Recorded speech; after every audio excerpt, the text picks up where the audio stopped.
Here we go. Farm Companion. I want to say hunt. I wish it was Hunt Companion. Farm Companion. We'd be that close. Farm Companion. Farm Companion. Farm Companion. It is March 4th. Happy belated birthday. Thank Day you. after. Yeah. Getting old. 32. Yeah. I feel 32. Just, whatever that means, whatever that comes with. I feel 32. Your 32 probably doesn't feel like most people's 32. Mm. Yeah. What do you mean? I feel like people start bitching about like their bodies at 32. Like, well, yeah, you know what? I don't know if it's 32 but it's got to be somewhere in your 30s that the people who have take care of themselves, you know what I mean? Like work out, you know what I mean? Versus those that haven't, you know, that's when I think when the effects starts to slide to set in a little bit. Yeah. It's weird. And I feel great. I feel. I mean, yeah, physically, like I feel amazing. Yeah, it should be fine. Yeah, I would assume you're probably right. That's probably where metabolism starts to slow down, and I would say that people just start to feel the age catch up a bit. Well, and it's not like it's too late. Like you can bring it back. People get into shape in their 40s, 50s, and on. But it's been an easier go at it for me just because I've been doing it since I was a teenager. Well, it's just continuing to keep the body moving, basically. Yeah. It's progressed too. I mean, not to make this like a fitness podcast here, but you go through cycles of it too. It's funny. Like there are times like when I'm consistent with cardio, sauna, ice bath. Yep. Being the main on top of weightlifting and a diet and stuff, where you just feel amazing. I'm like, man, I'm just invincible. And it's funny to reflect on those times when you're not as consistent with that stuff and to be like, I'm an idiot. What am I doing? Like, I know what needs to be done for me to feel like that, but it's just life gets in the way, That's it. I mean, it's a time thing. If you let it. Sure. Yeah. Yeah. And it's just... It's a trick. It's a trick. You think that it gets too busy, and it does. It's a reality, but also it's just making a decision. It's like prioritizing, time to hunt. It's just like you can decide to do it and not, and other things will, you have to fall into place or not. Yeah, for me, it's it's not all the time. The weekends don't count, but like during the week, if I want to work out, I have to get up at 5 and do it. Yeah. Or it won't happen. It's impressive. Are you doing it? Some days. Yeah. Not enough yet. What do you, I mean, 3 to 5 days a week is what you're 3 striving days. for? Yeah. Well, including the weekends, I probably work out 4 days a week. Yeah. That's good. The other days I'm just like, I think you only need 4 or 5. I mean, I advocate for at least 1 or 2 days of rest in a week. And I mean, and that's if I want to get like what I feel is like an accomplished workout. Like today, I didn't get up early, but Emily takes Carter to school at 7:10, and gets back right before 8. So from then until 8, like Harlan's at home. So like this morning I went down and I just lifted for 45 minutes or whatever. Not enough that I was like, felt like I was in my rhythm, breaking good sweats and stuff, but enough that it was like I was active. Yeah. So that's like my, just keep the blood moving. Yeah, it's just those are my in-between type things. But yeah, I mean, that's just how the schedule kind of lays out. Like I was at soccer to 8 o'clock last night. Yeah. And I don't like working out before I go to sleep. That's me neither. Work. Me neither. It's tough. I think the pre-workout lingers with me. And then it's like I feel tired, but it's like it'll be 10:30, 11. I'm like just staring at the wall. Awake. Yeah. Yeah. So yeah, I mean that's a big piece of it. But you been on that creatine? You start that? Yeah. Notice any difference? I don't know. Yeah. No, I mean, not necessarily. Not necessarily. Maybe a little better energy. Yeah. I don't know. Yeah. I think where I feel it is endurance, like like throughout a set. You know what I mean? It's like my muscles just don't get as tired. Yeah. As quickly. That's where I notice it. Yeah, I would say that. I mean, so I've been doing a lot of cardio. I've been doing a lot of leg lifting. If anything, it's like not that I'm like feel that I'm super strong with it because I'm just getting back into it. My right shoulder still is bummed out. I don't know what. Not that it like that I can't, but like it definitely, especially being my dominant hand, should feel stronger, and like lefty feels way stronger. Like in my shoulder, just more stability. So I gotta work on that. I don't know. I think I had a partial rotator cuff tear and I just never dealt with it, and just kind of did its thing. But, you know, so like I was lifting. That was last year or the year before? It's like 2 or 3 years ago at this point. Yeah. So like I was doing reps at like 185 and like enough, but like towards the end, like I could feel this one stability wise, like not there. So slippery slope. Next thing you know, you'll be on a crossbow. I know, right? Anyways, that's the gist. But yeah, be active. Happy birthday. You're still a young buck. Did my dad text you? Mm-mm. What the hell? He asked for your number. I don't think I heard from him. He's probably like, he's like, hey, I heard it's his birthday. Give me his phone number. I was like, well, you have it because we're on like a group chat every trip. Yeah. And I was like, I sent it over. No, it's all right. I don't. I mean, I might have posted on my Facebook page or whatever, but I don't go on there. So. He probably fudged the number or something. Texted somebody else. Probably. Happy birthday. They're like, what? It's all good. Yeah. It's all good. Anyways, it's March 4th. And yeah, keeping on track with the hunt companion style. Brain's been rolling pretty good since our last talk about the fires and habitat and cover and yeah, just thinking about that. In fact, so this past weekend I went down to Kentucky. Didn't go over to the main farm, but stayed on my place and walked a few ridges and no sheds, but found some really good, you know, some good sign and stuff. It's just weird how those deer move down there with these ridge tops that are like as wide as this room. And like, that's just what they're traveling. And like, you can see it. I mean, there's fresh rubs, there's clear trails through there. And then I'm like, somewhere they start diving down off of these hillsides and stuff and go into these big ravine bottoms. And yeah, I don't know. Like I covered a lot of what I would assume would have been good, like south or even south and east facing slopes for sheds and like nada, like nothing. Well, it's tough. I mean, there's only so many of them out there. And it's just like, the odds of them dropping. Did you see Winky's intern found that the Jordan buck sheds? I did see that. You know, which is, it's funny because, you know, but he's not big on or hasn't been on the cell cameras in the past. And it's like, I mean, it's like all of a sudden, I think, you know, now that he's using the realization is like, oh, holy crap. Like this, you know, this deer's like here all the time. I don't think it seemed like he moved in like after the season, like in January sometime and just camped out and then dropped his sheds there. Well, probably because Bill had the most food left over. Yeah. I would assume so. Yeah. You would think, or yeah, man, then those bucks just do what they're going to do. You know what I mean? In some cases, you know, and those cameras don't tell you everything either. You know, it's like, no, we can speculate, but even like that 11 point at our place, I think he's there. I think he just shed. I assume he didn't move somewhere. I would think we have grain to the north that I would assume if he was feeling pressure for food, he would go there. But you know, who knows? You know, maybe he's got another spot. So yeah, I don't know what those. You know, I've been trying to. I've got a handful of cameras still running in some places, and I turned a lot of mine off a couple days ago. Yeah, most of mine are off. As I pull them, I leave them activated until I pull them because I don't want to forget where I have them. Yeah, that's what I was doing. I have a bunch of like SD card ones out too, which some of those I'll end up tripping on whenever, I don't know, at some point when I walk by them. But yeah, I mean, you know, I'm still seeing some shed bucks on some places. Kevin and Finn went and shed hunted Ohio on Sunday. So they stayed at the cabin on Saturday night. Sunday went and shed hunted and like right out of the gate found one of our 3-year-old 10 points. Found the right side, which was funny because I had that deer shed out. I would assume he shed out in like early to mid-January based on like camp, again, thinking he didn't leave. And that shed was 7 yards away from the doe I shot.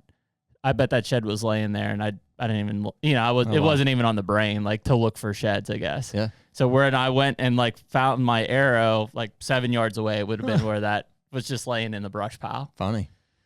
So found that one, found, like, a broken one, which was kind of weird, in the middle of the food plot, I assume, like a coon or something, drug it into a food plot, and then found our other 3-year-old big 8-point in that field, and then nothing the rest of the day. So like 15 minutes in, found 2 of these, and then I think they shed hunted till lunchtime or something and covered some areas looking for the other sides of those 2 deer, and never came across. And one of the 4-year-olds is still holding. I've seen him on camera here the last few days, just still holding. And I remember last year when he showed up in the summer, he was way behind the other deer, which tells me he dropped late last year too. So it's funny when you kind of see those things, it's come together. Yeah, it almost seems like you should. Maybe we need to strategize better. Maybe we even open it up to like, some followers or viewers or to whatever. go shed hunt. Yeah, because it's like, man, it's too much ground to walk, and it's like there's me and my dad, and my mom and some kid, or it's like if Corey or Dale or Brian, it's like at the most we have 4 or 5, people trying to comb, hundreds of acres, at least, in a day, and to check every nook and cranny and crevice and places where they be. I just at this point I expect that I'm walking past probably 40% of them. Oh, for sure. Yeah. Well, I mean, I was gonna try to take the boys down, and like I had to go back down to Kentucky because we had some work done on the cabin. So Kevin and Finn they were like, well, should we still go? And I'm like, yeah, like go. It's just sheds, so not hurt my feelings. Like just make sure you mark where you found them, and put them in the cabin when you're done, so we can check them out. And it is, man, it's so hard. We talked about it on the last Farm Companion about the cover aspect, and I think naively, I'm like, well, if you have the food in the late season, you'll find the sheds. You got to have the cover too. Like they go hand in hand. And I think it probably, take that back, it probably depends on your area too. Like if there's a lack of like literal like cover, like in Illinois, I mean, I don't know how many deer are on that property right now, but there's a decent amount stacked in there. Mm-hmm. And we have food and we have actual cover. But like, we were talking about this Ohio place, and in August and September, I had, I think 17 bucks that I thought were at least 3 years old on that property and on 230 acres. And yeah, I mean, several of them got shot and some just moved off. And, but if you look at it now, I'm like, okay, like there's not a ton of food, but there's some food there. We just had that cut, which there's increasing browse, but not at its peak, right? The next 2 to 3 years will be better than this year from a browse standpoint. And, I would assume there was a 5 to 7 total bucks on that property in the late season, maybe more. I don't know. But it's like clearly that property supports way more deer in the springs and summer. And then by, I'm going to say the second week of October, gone. I mean, dude, places are that way. I mean, there's 2 things that come to mind is you're basically saying is cover trumps food in the late season in some situations. In some situations. And I would like, I agree, I guess, just to, for... Well, think about the browse, right? I mean, it even with standing grain, and I'm sure it swings a little bit more when you have a lot of standing grain, but I mean, a deer's diet is 60+% woody browse. Mm-hmm. And so if you don't have browse, like, I don't think you can totally substitute their diet with whatever, clover, brassica, some standing grain. Like, they want browse because that's where they're going to spend most of their time bedded down and standing up and eating around. Yeah, I mean, I guess it's it's not like they have a, I'm thinking about it like in terms of like metrics. They're not like, okay, cover 8, food. Yeah. It's more just like, hey, they need them all. They need them all. And, what levels of each, what can I tolerate? It's like, can I sustain on woody browse over standing grain? If the cover is better in that situation, then yeah, maybe. I mean, this is where there's kind of, I won't say a lack, but there hasn't been a lot of research in the Midwest around this kind of stuff. Like if you look at what does a deer's diet look like through the seasons, right? And if we think about this, winter into early spring, every research, piece out there says, well, 60+% woody browse. But I mean, I would assume that most of those studies aren't taking into consideration somebody with 100 acres and leaving 5 acres of standing grain or something like that, right? Because you would think that those deer would have a bigger influx of that grain being in their diet and probably reducing their browse, right? You would think. If not, then yes, to what you were saying earlier, cover and quality browse trumps planted food at that point. Mm-hmm. Yeah, because I mean, I'll see them bed in like on my farm in what I would call not ideal spots, so that they can access a standing grain field in the late season. You know, and maybe it just seems not ideal to me because it's not obviously like under a pine tree or in the densest security cover. It's just like on a south-facing slope. Yeah. You know, but if they feel secluded there and there's sunlight hitting them and it's getting up to 25 or 30 degrees during the day, then maybe that is sufficient for them. And it would just seem logical that, like, I mean, we've walked through, you know, take your farm. We've walked through those woods to a standing soybean field, right? Like, sure, a deer may be browsing on their way to that bean field, but surely they're consuming more tonnage at that bean field than they are on the way there and on the way back. You'd think so. Yeah. Just in not picking on, but just looking at the nature of the woods too. It's not like it's super thick and briars and like there's just good food everywhere. Yeah. Well, I mean, that's and I don't know, it's just like, maybe it's a pessimistic way to look at it, but every time I walk my farm, I'm like, it seems worse and worse. It's not the reality. It's just more, I just know I know. Every year I learn more what it should look like, what they need. And, and there's these practices, you know, like fire, like stuff, you know, that it takes time to implement. And also, so I mean, that's one of the things that, like, so I'm hitting a wall with Dad. Dad's worried about this fire, which fire bad. I get it. It's coming from my mom, you know, and so to any listeners that haven't heard me talk this, so my parents own that farm, and so obviously I don't just go and do whatever I want. You know what I mean? I've got a lot of a permission aspect. Yeah, I've got a lot of free reign to. You know, it's not like I have to ask every time I go over there, but it's like if I want to clear cut 10 acres or I want to put a burn through a 20 acre woodlot, like, you know, there needs to be some involvement there. And I need help. You know, it's not like I can just do it myself. That's a big project. So my mom's got this, it's like a phobia of fire. Of fire. She's just not just of fire, but of like it freaks her out. Like she just wants nothing to do with it. She can't be there. And so even though we've done quite a bit of, you know, we've burned off 20 or so acres of field, you know, trying to do old field management. Is more worrisome to me than woods, in my viewpoint. Right. Just, well, yeah. And I can understand why people get worried about the timber burns. You know, it just seems like there's more that can go wrong. There's more, you know, fuel, they see trees, and in people's mind, you're thinking forest fire. Sure. You know, and so I try to explain to them. I'm like, no, here, just watch some of these videos. I mean, there's all these resources and stuff. And slow. And as of now, he's just like, yeah, I'm not.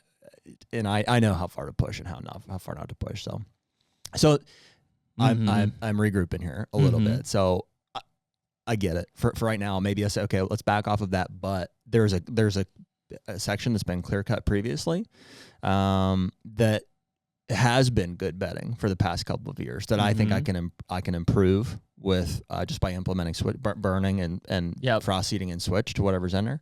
Yep. And there's like nowhere that the fire can go. It's like a 60-acre bean field. You know, we just would need we'd need to blacken an area like where we're going to start at. That'd be the only thing. So that's where I'm at. I'm going to regroup and maybe push for that in the next couple of weeks. Is that where the unicorn buck was at? Yeah, that clear cut. Yeah. Yep. So, and that gives me a definitive bedding area. You know, I mean, if we're going to call it that, and if that's that keeps us out of the timber, and I mean, there's a handful of trees in there and stuff, but it's not gonna. I think it'll make it better. You know, I would think so. So I'm looking at what it is now. There's a lot of red brush, a lot of treetops in there and stuff, and it's thick, and you know, deer are using it and stuff. And this year it'll be totally surrounded by a big cornfield. So the thought is, I'm not going to spray it with any herbicide. It's too. There's just way too much stuff in there, and there's too much terrain and stuff. It's not like a farm field. It's an old piece of woods. So I just want to burn it off to clear it of thatch, and it's gonna inevitably burn some of those tops and a little bit of that structure along with it. But then I want to broadcast in a switch mix into that. You know, Jeff's Northern Switch blend. And you've got enough sunlight there. And in 2 to 3 years, I think it's going to be basically what it has been in the past year. It'll re-thicken back up with forbs and everything that's in there, but it'll now have that switch element to it. That's the idea. It's kind of, I mean, yeah, it makes sense to me. Haven't seen it very often, right? Like, doesn't seem like that we've seen people implementing switch into woodlands per se? Well, I mean, this is not woodlands necessarily. It's just open clear cut. It's pretty open clear cut. Mm-hmm. But yes, to what you're saying, like in a sense, like you don't see a whole lot of, like, I think most people are like almost purist in the sense where they're like, well, you want a stand of it. Stand. Yeah, which is not what we're looking for. Which is not what I'm looking for. So, and I mean, I don't know, maybe it's a mistake, but that's what I hope. I hope that it can grow and just be. I don't think deer want monocultures in there. Well, I know they don't, and those guys know that too. Mm-hmm. So I haven't heard anybody give a clear answer, frankly, of like, oh, okay, if that's not it, then what do you plant with the switch, or how do you incorporate it into a situation like this to have the best of both worlds? Right. So I'm doing that with full acknowledgement that it's not going to be a pure stand of switch. That's not the intention. Nor do I want it to be, and it may not be as good a structure. Fortunately, we're far enough south. Like we don't generally get those real hard Wisconsin winters or anything like that. So yeah, just kind of hoping for the best, Yeah, I mean, I think just thick diversity is what they want. Oh, for sure. From a security cover, they want to be able to navigate through it. They want to have browse in there. They want to have forbs in there. I think honestly that's why, and we'll see if it changes this year. It should a little bit, but I think last year was 6 months after they finished cutting on my Ohio piece. And so I would assume that there were a lot of forbs that came up, right? Because you think about how much canopy came down during the springtime. You have all summer for those forbs to really, blow up. Essentially, if you look at that, that's probably what I'm thinking that was a major reason why in July, August, and early September, into even the beginning part of October, all of those deer were utilizing the property. And then as mast and other things start to become a bigger factor in their diet, October and November, they kind of spread out through there. Yeah. So, that's, to your point earlier, I think you were saying, like, it's just like there are some farms that are just rut farms. Well, to your point earlier, dude, like, it's funny. This is Farm Companion, and the goal is, improve the farms, and we always are going to do that. It's just like I can't not, invest in the farms, but at the same time, like I want to kill deer in the meantime. I can't just wait for everything to be done and then it's right.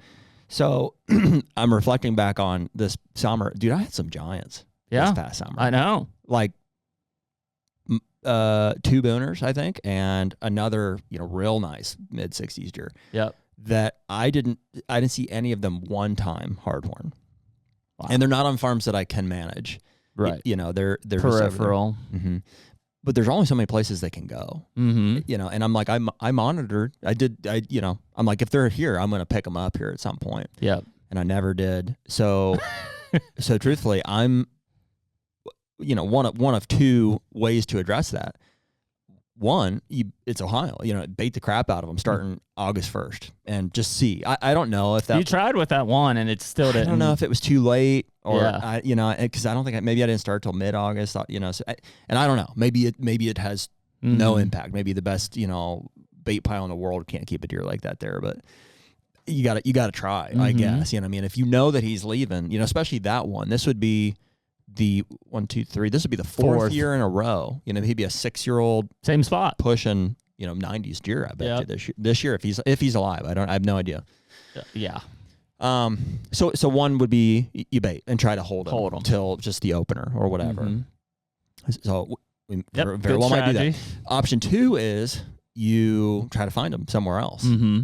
So, which you did a little bit. I'm going to. I did. Well, I did last year, and I found some other deer. We found the track spot. I got some access and stuff, and it's just opened my eyes, I think, over the years to, like, I can be pessimistic and just kick them out and be like, well, my farm's not that great, and or I can go find them. Yep. And so we've done that with Illinois and other things like that. But even just locally, at my home base there, it's like, dude, I couldn't ask for a better place to stay, and like, it's like so it's a perfect home base. Yeah, I need to branch out from there a little bit more. So I think whether it's a door knocking campaign or letters, or I'm going to get some more access this year. Yeah, and I mean, to try to find those deer, I know where they're at in the summer. And if I if I zoom out, like there's only so many places. That's what I'm thinking, man. Is there's only so many places that they can go. I am amazed at how far some of these deer are, are traveling. Like oh yeah, not that it's like in the same vein necessarily, but like when we talk to Hal Blood, like he's got deer that are traveling 10, 20, 30 miles, right? Yeah. I don't think that they're doing that necessarily, but I mean, I do think that they could cover a square mile pretty freaking easily. 640 acres. I mean, I'm just going off, tens far, but I would say 3 to 5 mile dispersion, like summer to fall. I've seen that. I'm thinking about. I mean, dude, we pull whether you're hunting a 40-acre. That's just where I'm at. It very well might be 10 or 15 miles somewhere. Whether you're hunting a 40-acre track or a 200-acre track or a 1,000-acre track, like you pull your hair out sometimes, thinking like, I don't know, like it's nothing. Like if you're hunting a 40 or 50 or 200-acre track, in the grand scheme of that deer's home range, especially in October and November, is nothing. It's nothing. Yeah. Nothing. That deer could be literally 3 miles away on somebody else's 40 at the same time, and you think like you've got the best chance of killing that deer. No. Well, I mean, you can do things to make your farm the best, sure. And they very well might spend a lot of their time, a majority of their time there, especially as they get older and depending on you just need them there during daylight hours. That's it. I don't care where they go at night necessarily. Yeah. It's just you need them bedding. This is where it comes back on the cover side. You need them bedding on your property because that's where they're going to be in daylight. Mm-hmm. That is the key. Like, sure, food is great, and that's a big aspect of it. But I mean, they could travel to somebody else's 10-acre grain field at night. Doesn't matter. Yeah. Well, and on 200 acres, there is no way to do that throughout the whole season. You definitely can do it for parts of the season, early season and late, and the deer will tell you, I mean, if you know what to expect from a deer from year to year, it's like, hey, he spends the majority of his time here in October, or in the late season we'll draw him in. And so, I mean, if that's the target, then just focus on making it the best for that. And I think I was talking to Kevin after him and Finn were leaving, and just kind of reflecting on last year, and it'll keep changing with the way that habitat's going to change from the cut. But, I was like, dude, I think we really have to hammer the first 2 weeks of the season. Like based on last year, just knowing how many bucks were there in September into the first week or two. I killed the first week of October, and I didn't go back until Kevin actually went back before I did, which was like mid to late November. And most of those bucks had dispersed out of there by then. There were a few that were still hanging around shooter-wise, but most had dispersed out. And by December, like by gun season, there were a couple 3-year-olds and a 4-year-old. Everybody else was gone.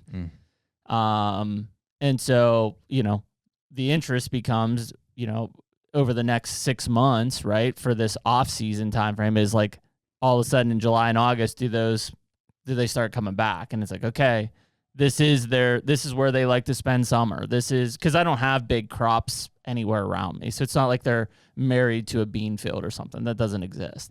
So it's like, is it the Forbes, and is it the browse, and is it my clover plots and stuff that we just established? And that holds them in August, September, maybe the first week or two of October.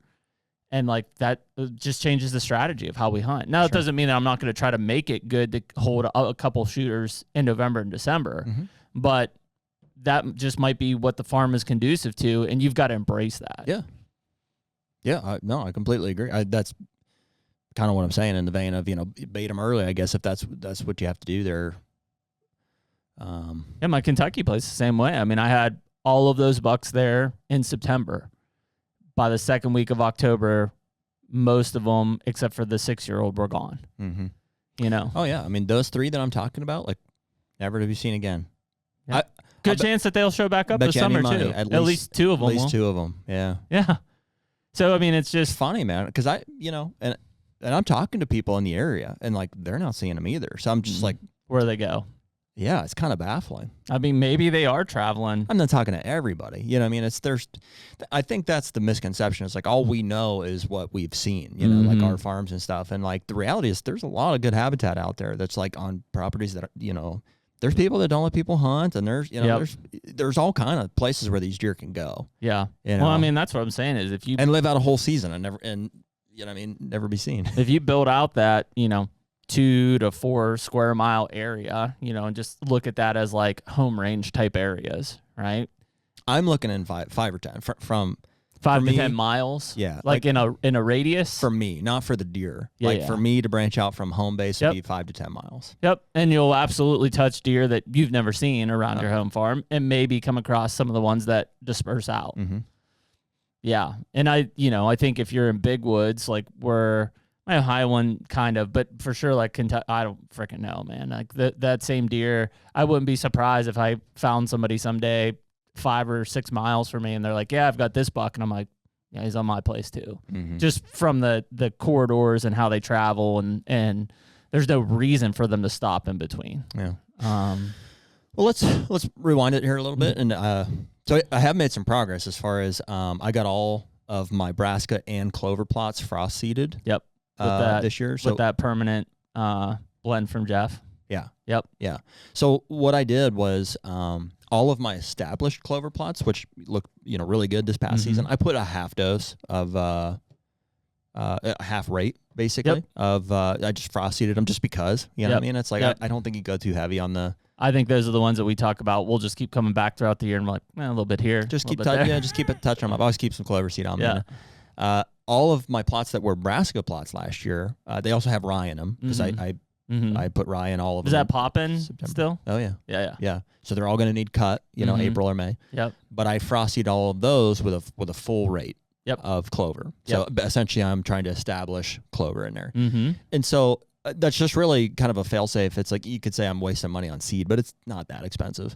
And I just want to have kind of a clean slate where I'm like, hey, I've got a green food source in every one of these. And so I now have the flexibility to be like, well, I'm going to take half of this one out, or I'm going to put in like a brassica maybe or switch something. this up with I'm going to do brassicas or do something different this year. Yep. So I did that. Yep.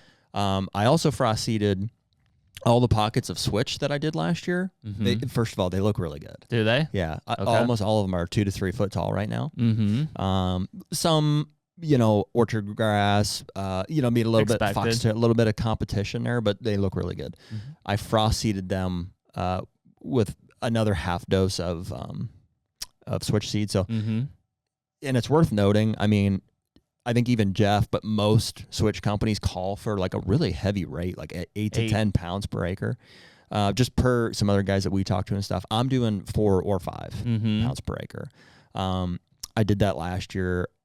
Frankly, I think what I did was I turned all the dirt over and I hit it with simazine. And then, maybe I sprayed it with Glide 240 before that. So that I killed everything, and then simazine. And then it did good. It's looking good, but just kind of as a fail-safe here, and I didn't want to go too heavy. I put about 2 pounds more per acre. I just frost-seeded and everything. Yeah, and there's thatch, and there's this and that. So it's just kind of And you haven't sprayed simazine just yet, a little touch-up. No, but I'm going to, I think, in the next month. So I was looking at something the other day. It's soon. like most of the simazine stuff that I'm looking at has like a half-life of 10 weeks. And so from what I'm That's pretty good. Yep. So from what I'm looking at is that most people really that I would say that May timeframe is when you get a lot of your competition. You want that simazine to be active in May. So like if you put it down now, you might get it to mid-May, but you sure aren't going to get it through the end of May, right? So but you also want to get it down before there's any green. Correct. That's the and that's it's the window. And it's really and so you're kind of looking, I think, in the next. I think it's like mid. If this is dropping, whatever, the 9th or something. The next week or two. Yeah, the next week or two, and that should carry you through Memorial Day. And I think that's going to be your best option. And then after Memorial Day, at least where we're at in northern climates, that switch is really going to start stacking on, right? In June, July, August, September. Yeah. It's exciting to see. It's fun just doing the little pockets of it here and there. It's not hard to plant. It's just it's hard to know what you're looking for the first year. It's the patience aspect, switch, and I suck at that. That's what it is. Yeah, it takes a couple of years. Yeah, it's not like there have been some people that have sent me stuff, and they're like, "Man, planted this 1 year, 6 foot the next year." I'm like, I don't understand how. Yeah. But like for most of us, it's like it's the patience of like. You probably aren't going to see a ton in the first growing season.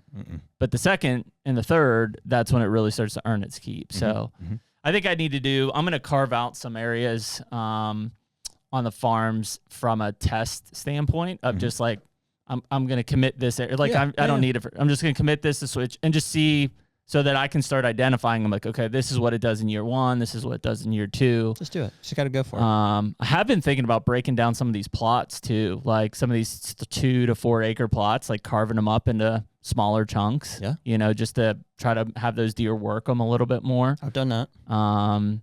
You know, so whether that's a combination of switch and some screening, some deer fence screening or something, I don't know yet. Yeah. But I've got into a pattern of, you know, those pockets kind of reveal themselves. Like if you're just looking for, you know, whatever it is, like dead space or like, you'll see them, you know what I mean? Ways to, you know, whether you're cutting up food plots or trying to segment, have some sort of a visual barrier, like a knob that's left over. They just reveal themselves to you. You're like, oh, here they are. Yep. I've gotten into a pattern now where, I don't know if this is right or wrong, but it's what I'm doing, and I'm liking it. Is I'm kind of rotating. Some will get pine trees. Yep. And some will get switch. Yep. That makes sense. It's a similar thing to me. They both are a visual barrier. Yep. You know, some longer term lasting than others. Some is maybe a preferred thermal cover or not. But it's a nice way to kind of pack in all those edges around, you know, like my meaningful, you know, big field space or big wooded areas and stuff like that. So that's what I've been doing. I think that's big. No, which plays into this year. We bought, I think, 5,000 trees. That's what you're saying. White pines. Which I didn't have a lot of say in. You know what I mean? There was that was Dad's pull. Yeah, Dad's like, oh, we want pines, and somehow they all ended up. It's a landscaping project more than anything. You know, so a lot of them are going nearby to the house. Which a lot of pines. Yeah, it's a lot of pines. Well, that's why he bought a tree planter. I tell you that. No, I thought you were just going to use Jed's. Oh, I thought so too. You know, but he's like, yeah, I bought a new tree planter. It's like those things are pricey. He's like, oh yeah, it's like $6,500. Jeez. And then like $2,500 for shipping. Holy crap! I was like, dude, I mean, you know, what I mean, I could probably could have found you one on Facebook Marketplace or something, but. Yeah, or just ask Jed. So my marketing budget, my habitat budget is your quickly doing it. I'm done. I'm like, hey, all the projects are pretty cheap. Yeah. But so yeah, we got these 5,000 trees. I'm gonna say 3,500 to 4,500 of them will go in the planned areas nearby to their house, and it will help long term from a, you know, I'm sure deer will bed in it. And it'll create separation from the other, you know, fine. I'm going to grab those other 1,000. Are they using those in the valley, like behind the house? Yeah, not in the very bottom of the valley, but just on the hills. Yeah. Makes sense. But then the remaining, if I can grab whatever it is, 500 to 1,500 of those and put those into some of those other pockets that I'm talking about, like on the main part of the farm there, that's what we're going to do. I'll double bar those. Yeah. No, I think that would be a really good one. We both ordered our beans as well. Yeah. So if you haven't done that, I'd get on that pretty quick just because usually they get short at some point. Yep. I did also order 6 acres of Roundup Ready corn. You did? Mm-hmm. Did you plant corn last year? I planted it with my drill the year before. No, and it worked pretty damn good. I mean, I know people are like, well, I got to have a corn planter. I mean, yes, I think if I'm trying to get perfect, like my row spacing was great. It's the in-between that the planter is more accurate than a drill, essentially. But, I mean, that was the first year I planted anything in Kentucky, and it worked awesome. Pretty damn well. Big cobs. And yeah. Like, really good. Yeah. I'm on the fence about corn. That's the one that I'm like, I didn't get around to. It's not too late, but I didn't get around to buying like a planter. I wouldn't do it again the way that I did it. It's just too high a risk of wasting the space. No, you need the rows because, well, and it's more expensive, right, for Roundup Ready corn, but like I'm going to treat that with Gly and the Deer Grow Nitro Grow at the same time in probably late May, early June. And like you want to be able to drive, 20-inch spacing rows or whatever for sure. to do that. I've got one field. Actually, I've got 2 fields, I think. I've got one field that right now it was clover and alfalfa, and that drought just destroyed it in Kentucky. So it's about 2.5 acres, or maybe 3 acres. I'm going to do that on all corn, and I'll end up cutting out a chunk of that, I think, for brassicas. So I'm going to end up doing like a small brassica kill plot, use that corn almost for screening, and then get in and have that. Yeah. And then I've got another 1.5 acres that I'll probably do in corn as well. And then we'll see. I might use the rest in just screening and buffer areas and stuff like that. Cool. It's going to come down to the planter for me. I think if I can get my hands on a planter, then I'll do it. If not, I bought enough beans to just. Yeah, I mean, again, we're not farming here, but that stupid little Tar River drill has earned its keep with me, at least. I mean, it's paid for itself at this point. I feel like a real farmer out there because I've got the Great Plains that I rent from the county, and you have a serious tractor as well. Money. I got a big tractor. Yeah, helps. I'm putting on a 47 with the with the Tar River for having a big tractor and stuff. I do a lot of walking and frost seeding now. Yeah, that's what I did. I backseeded. In fact, I bought a because I never know. You know what I mean? Those Earthway bag seeders. Those are the best in our opinion. But they are go through them like fairly disposable. Ugh. You know, whether you get fertilizer on them or I blow out the clutch on them or something. Yeah, you blow out the clutch. Too much torque. Too much torque. So I never know. I'm like, do I have one at the farm? So I bought one at Tractor Supply on the way up. They don't carry them. They carry the crappy white bag ones. Oh, which are junk. Yeah, and no bueno. So I opted for a little hand guy, Scott's hand guy. Because I was like, I'm doing small strips of switch and stuff like that. Yeah, that'd be fine. Yeah, it's just not great. Not as great. No, dude. I've seen a lot of people getting the Solo one. You see that, like the plastic white Solo one, and then obviously all the fancy guys got the Hoyman where they're just like, oh yeah, you don't need hands. I kind of like the control aspect, but I do buy 2 new ones every year. I think because they just blow out. Yeah. Yep.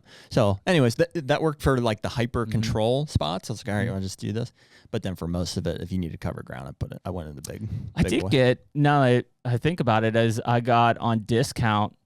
I think it was in the season. Maybe I bought one of those Hoyman ones to go on the back of the Ranger. Like it's a bigger spreader and it's an electric one and it can go down to clover seed on it. That's great. If you can make that work, I'm all for it.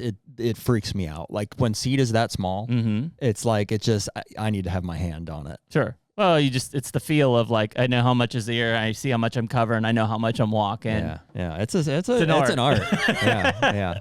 It's nice, dude. I'll get to the end. I'm like down to the spin. I'm like, how that worked out perfectly. Oh, dude, I was dying when I sent you that gif of like the guy just like throwing seed out and you're like, yeah, the Dwayne Precious style. Yeah, it's just like taking a wheelbarrow and he's like, yep, there we go. Yeah. Yep, we're good.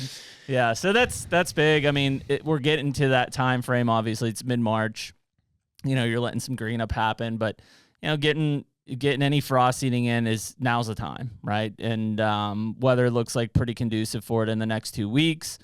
Get some frost seeding in, anything from clover to alfalfa to chicory to switch, like that's what you got. Simazine obviously coming in, and then before we know it, we'll be into starting to spray for beans and corn. Corn will go in probably just a few weeks before. I got my corn. That's the only thing that I'm worried about this year, and I'll end up holding it a little bit. I think I got 95-day corn for production. I'm going to hold until sometime that first part of May, probably, because last time I put it in Ohio in the last week of April, like the 24th or something, because I was like, well, this is when farmers do it, right? And I think we got a hard freeze or frost in it. I think because I didn't have like any germination, like it just gone. Oh. So I think that it terminated probably what was started to germinate. Yeah, maybe. So I'm going to wait a little bit later, get that in. Kentucky was fine. Obviously, it was the same seed, drilled within a day of each other. I think it just got too cold in Ohio and didn't get that cold in Kentucky. Yeah. So I'll wait a little bit longer. So early May is probably a sweet spot. Early May, and then obviously beans Memorial Day-ish time frame will be the plan. Yep. Try to get some fertilizer down in the meantime. I'm excited to see. I did see a little bit of clover starting to we had those couple 70-degree days, and I saw a little bit of life coming back out of that perennial clover. Dude, clover's back in the game, man. I had it on the bench for a while, but it's like those deer freaking hammer it. Yeah, we're gonna have to frost seed that North Platte, Illinois. I'm really excited to get all over again. back out to our Illinois farm. It's going to be later than we thought, but we're still going to shed hunt out and frost seed what we want there, and it'll be fun to get a new plan for that. Yeah, I've got it. I think we got it pretty much figured out. I think we know what we're going to do. But. Yeah. No, it'd be good. I think we're in pretty good shape there. I haven't seen that 8-point in a few days. Maybe drop. I don't know. He was in the bean field 2 or 3 days ago. Mm-hmm. I don't know. He was hanging tight there for a while, but yeah. Well, it's kind of where we're at on this whole farm companion thing. If you're listening to this, it's March 9th, I believe. And like I said, we're going to keep these pumping out every Sunday at 6 p.m. Until we flip it over to hunt companion style. So we appreciate everyone listening. We'll catch you next week on Farm Companion. Take me